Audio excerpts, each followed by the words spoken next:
ప్రస్తుత టీ20 ప్రపంచ కప్లో భారత్తో మ్యాచ్ను బహిష్కరిస్తున్నట్లు ప్రకటించిన పాకిస్తాన్ ఆ నిర్ణయంపై యూటర్న్ తీసుకున్నట్లు తెలుస్తోంది. భారత్తో మ్యాచ్ ఆడేందుకు పాక్ సిద్ధంగా ఉన్నట్లు తెలుస్తోంది.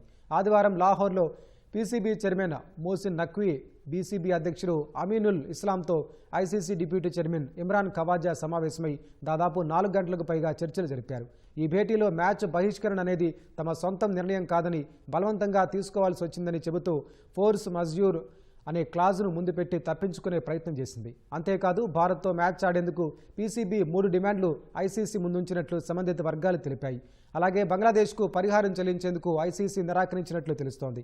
మ్యాచ్ను బహిష్కరిస్తే తీవ్ర ఆర్థిక పరిణామాలు ఎదుర్కోవాల్సి ఉంటుందని పీసీబీకి ఐసీసీ గట్టి హెచ్చరికలు జారీ చేసినట్లు తెలుస్తోంది.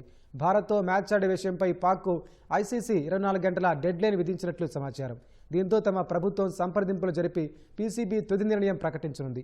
షెడ్యూల్ ప్రకారం భారత్ పాక్ మ్యాచ్ ఈ నెల 15న కొలంబోలో జరగాల్సి ఉంది.